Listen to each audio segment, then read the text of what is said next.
MK Stalin के बेटा उदय Stalin जो लगातार प्रहार कर रहे हैं सनातन पे, क्या लगता है उनके लिए कोई धारा है कि नहीं, उनके लिए एनएसए है कि नहीं, कानून की किताब में उनके लिए कोई धारा बनाया है कि नहीं, क्या हो रहा है?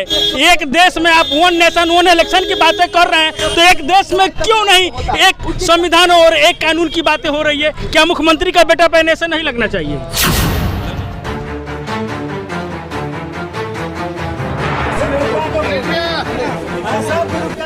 काला कोट लगाए हुए हैं लेकिन टाई सफेद है। सत्य बोलिएगा, कितना जल्दी आ जाएंगे सोनो बिहार?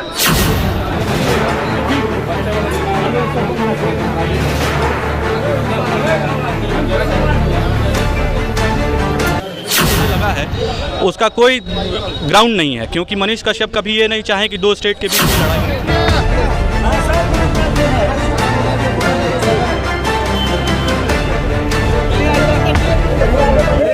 पटना सिविल कोर्ट के बाहर में है और हम चाहेंगे एक बार पटना सिविल कोर्ट का यह लगा बोर्ड कैमरामैन दिखाए और हम आपको बता दें बदलते बिहार की बदलती तस्वीर दिखाने वाले मनीष कश्यप की आज कोर्ट में पेशी है और हम आपको बता दें वो किस तरह से कोर्ट में आए और किस तरह से अपना टोपी हिला के लोगों का अभिनंदन स्वीकार कर रहे हैं। हम कुछ तस्वीरें दिखा रहे हैं, लेकिन हम बता दें रक्सौल से डॉक्टर मनीष का आगमन पटना में हुआ है। आप देखे होंगे रक्सौल में जो फुटबॉल हुआ था उसमें यह खेले हुए थे। सर स्वागत है, पटना रक्सौल से आए हुए हैं आप।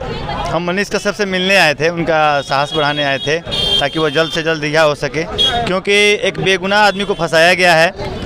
जो सत्य बोलेगा उसको फंसाने का साजिश ही सरकार रच रही है, जिसके चलते वो अभी तक जेल में हैं। यहाँ तक उनको 4 महीने काला पानी की सज़ा के रूप में तमिलनाडु भी रहना पड़ा। यहाँ का खाना पीना रहन सहन अलग है, वहाँ का अलग है। एक तरह से समझिए काला पानी का सज़ा दिया गया उनको, इमली और क्या क्या ऐसे खिला के रखा गया, क्योंकि वहाँ का कल्चर अलग है। चलिए अमित भाई के पास में आते हैं। आपने मुलाकात किया हुआ, मनीष भाई ने क्या बोला? मनीष से मैंने पूछा कि ठीक हैं, तो मनीष एक ही बात बोले कि कैसे ठीक रहेंगे, जेल में हैं तो ठीक थोड़ी ही हैं, बाहर निकलेंगे तब ठीक हैं। आप ठीक हैं ना? मैंने बोला हम लोग भी तो ठीक नहीं हैं, क्योंकि आप जब अंदर हैं तो हम लोग कैसे ठीक रहेंगे। हम लोग मिले, बात भी हुआ और फ़ोटो सेशन भी हुआ उनसे, तो कहीं ना कहीं गर्व होता है कि हम लोग के बीच के एक नौजवान चंपारण से आता है और पूरे बिहार के साथ पूरे हिंदुस्तान में अपना परचम लहराता है। और आप देखें कोर्ट में कितने लोग आए थे उनके लिए और सबने मनीष कश्यप से एक सेल्फी मनीष कश्यप के साथ लेने का प्रयास किया। बहुत सारे भाइयों को सेल्फी लेने का मौका भी मिला और बहुत सारे लोगों को नहीं मिला। तो जिनको नहीं मिला नाराज़ नहीं होना है, नाराज़ नहीं होना है। और मनीष भाई हमें लगता है बहुत जल्द बाहर आएंगे और फिर बिहार के सिस्टम से उसी अंदाज में लड़ेंगे। और आपने कॉफ़ी विथ करण देखा होगा, लेकिन कोर्ट में selfie with Manish Kashyap. Sir स्वागत है, लगातार देखते हैं मनीष कश्यप जी के वीडियो आप बनाते हैं। जी जी। आपने भी मुलाकात किया हुआ है, क्या बोले हैं एकदम सन ऑफ बिहार मनीष कश्यप? मनीष कश्यप के जुबान में बस एक ही है कि बिहार को बदलना है। जब तक जेल में है, जब तक है, निकलेंगे फिर उसी जोश और जुनून में बिहार को बदलने का काम करेंगे। बदलाव का लहर शुरू हो गया। सबसे ज़्यादा गर्व की बात यह है कि एक चंपारण छोटा सा परिवार, एक गरीब परिवार से एक सैनिक का लड़का छोटा छोटा मुद्दा को दिखाते दिखाते आज इतना बड़ा स्टार बन गया कि पूरा बिहार के लोग एक उम्मीद के रूप में उनको देख रहे हैं। अब बिहार के साथ साथ पूरे हिंदुस्तान के लोग उम्मीद के रूप में देख रहे हैं हम। और चलिए हम आपको सीधे लेके चलते हैं। दो वकील साहब हैं, वकील साहब से भी थोड़ा सा बात करेंगे। सर स्वागत है। Thank you. सर देख रहे हैं एकदम काला कोट लगाए हुए हैं लेकिन टाई सफेद है। सत्य बोलिएगा, कितना जल्दी आ जाएंगे सन ऑफ बिहार? देखिए सन ऑफ बिहार मनीष कश्यप का आना, एनएसए लगा हुआ है उन पे। एनएसए का एक रूल होता है कि 3 महीना कोई भी सरकार को दिया जाता है। 3 महीने बाद आप बताइए कि फिर से इनको रखना है या नहीं रखना है, तो सरकार फिर बताएगी जज साहब को या फिर कोर्ट को कि 3 महीने बाद इनको क्यों रखा जाए। और अगर उसके पास कोई ऑप्शन नहीं होगा कि क्यों रखा जाए तो फिर उन पे एनएसए हट जाएगा। इस तरह एनएसए की सुनवाई तो होती नहीं है और उसके लिए उनको अपील करना होगा या तो हाई कोर्ट या सुप्रीम कोर्ट एनएसए के खिलाफ।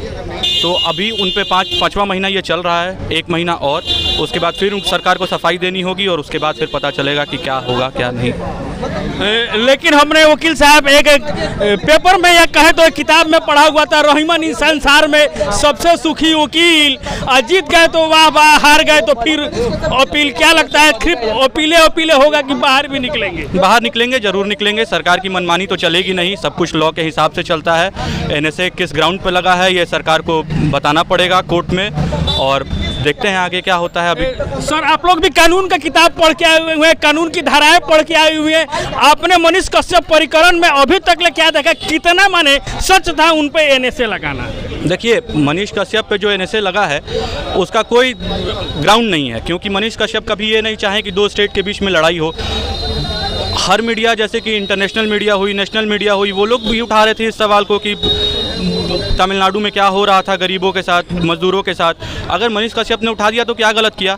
वो भी बिहार के हैं, बिहार के ही मजदूर थे वहाँ पे। अगर उनके साथ हो रही है कुछ जाति, अगर उसने मनीष कश्यप ने उठा दिया तो उसमें क्या गलती हो गई? एमके स्टालिन के बेटा उदय स्टालिन जो लगातार प्रहार कर रहे हैं सनातन पे, क्या लगता है उनके लिए कोई धारा है कि नहीं? उनके लिए एनएसए है कि नहीं?